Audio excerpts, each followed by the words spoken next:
As the number of unemployed young people in South Africa remains stubbornly high, there is a need for speedy solutions, and of course this is needed now more than ever. And there are calls for an economy that grows. And of course you look at how does this economy then begin to include young people and also ensure that it's moving young people forward. There are millions of young people waiting for this economy to turn the corner, but can they afford to continue to wait?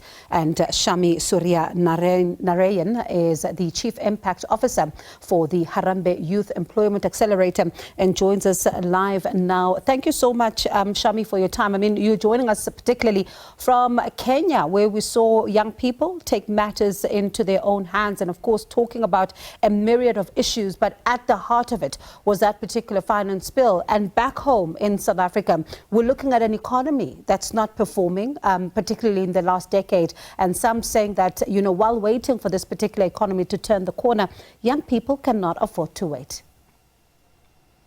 Absolutely, Bongi. Well, thank you for firstly having me. And yes, it is a somber time in Kenya where young people's voices have been left out. And it's a wake-up call for the rest of us across the continent, really, because we know that young people are the future. We are the youngest continent in the world. 60%, between 40 and 60% of our countries are youth. And South Africa is no exception. Young people in South Africa, and we're just concluding Youth Month, they tell us time and time again through Harambee Youth Employment Accelerators work directly with them that they want to work, they're willing to work, they don't want to be idle. In fact, they have so much to contribute. And yet we are forcing them to wait. We are waiting for an economy to grow, and no doubt the economy must grow. But about a lot of our research shows that even 15 years of GDP growth has, even if it's small, suggests that GDP growth alone doesn't mean job growth, and job growth doesn't mean that young people get to work. The data is unequivocal about this. We actually have to have a targeted strategy that focuses on inclusive job growth, and particularly inclusive job growth that targets young people. And when, you know, as you speak about young people and what they've been saying, you look at, of course, listening to what you're saying through some of those you've spoken to, but others on social media, for example, do signal that they're eager for these opportunities. Others in different areas across the country, they do say that there is, of course, this particular need for them to get active and to be able to do something. So where do we even begin to address this as a country to ensure that there's an acceleration here? So there's a misperception that there's a silver bullet, right? So we just magically grow the economy and jobs will follow and young people will start to work. We have the economy we have. And there are many things that young people, I mean, there's another misconception that young people are idle. They're not idle. Young people may be unemployed, but they're hardly idle. They're hustling. Firstly, it's expensive to be poor. Yeah. It's expensive to be a work seeker, and they're spending money. So we need to meet them where they are, reward the opportunities that they do create for themselves by making, firstly, the informal economy less precarious for them. They can't be earning 700 Rand per month. They have to be supported and scaffolded into getting into the informal economy. But public employment programs are critical. They are a vital bridge into the labor market when we don't have jobs that can absorb young people. But formal sector jobs will be the lottery ticket, and unfortunately it's reserved for a few.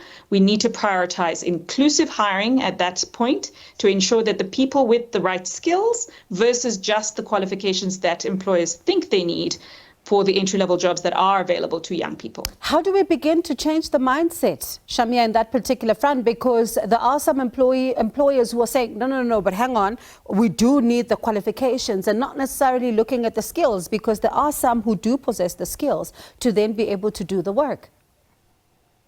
Absolutely, Bongi. I think this is a really important, we've had decades-long experience as Harambee in this space in particular, where we've worked with thousands of employers, great examples, Nando's, great examples across the retail, hospitality, finance sector, but also in the global business services sector to say, actually, what if you looked at for potential rather than your traditional indicators of success? We've actually pioneered a really interesting alternative assessment tool that, instead of looking for matric maths marks alone, suggests that you could use your cognitive tests, your concept formation, a fluid intelligence test, a behavioral screener that suggests that young people are active and hustling, instead could filter out and bring in 20% more young people than would have been excluded if you just looked at matric maths marks alone. So we're pioneering these alternative assessments tools. We encourage employers to drop unnecessary qualifications and, importantly, take a bet on young people, invest in them, make it easy for them to start the work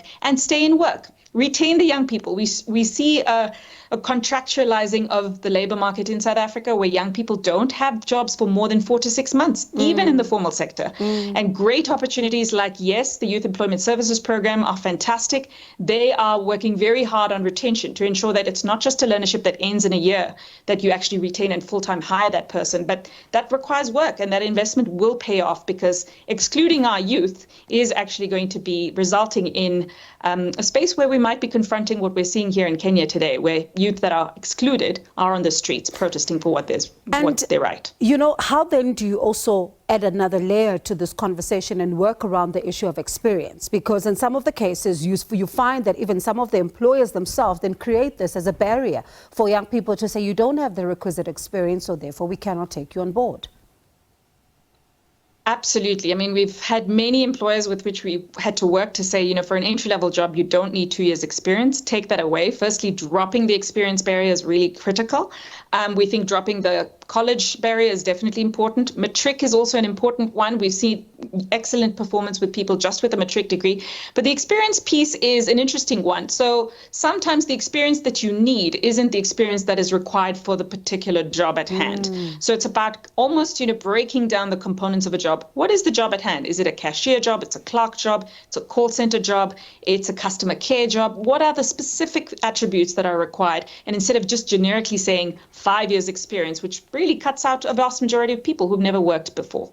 And I suppose that also then speaks to, you know, assisting some of the young people to also be able to create their own opportunities and be able to be their own bosses and start their own businesses. Is there enough support in that particular sphere as well?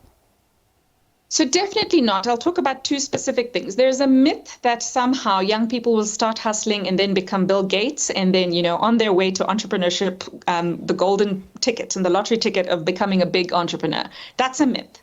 But on the flip side, young people are doing work, hustling, you know, and we like to call it make your own money. Young people are firstly making their own money and want to make their own money. But I think both sides of the coin need to be addressed. Firstly, it is likely that you're going to struggle as a young entrepreneur, and particularly in South Africa, because South Africa has unfortunately emphasized and been biased towards the formal sector. Their barriers to entry to formalizing a business are really, really high. So the red tape that needs to be reduced to register a business, for example, if a young person wants to start an ECD, an early childhood development center, that's probably a fantastic opportunity for them to do in their community. But setting that opportunity up, receiving government funding for it with the full red tape requirements that are required are very difficult. So the Department of Basic Education, for example, is doing a fantastic job right now of partnering with us and a few of our other partners in the system to drop that red tape, to actually do a mass registration drive for people who are currently doing ECD work but aren't formally recognized as a business. That's just one example, but there are many, many other examples of young people who are doing work in the informal sector but who need the protection, who need the support, who need barriers reduced for them to actually be successful entrepreneurs. And Sharmi, of course, you know, we can talk about this all night, especially when we even think about even the cost of looking for jobs, for example, and just the amount of money that some of the young people have to pay. And these are issues that need to be addressed. But thank you so much for your insights this evening. Hopefully it does help a number of young people out there to then be able to also reach out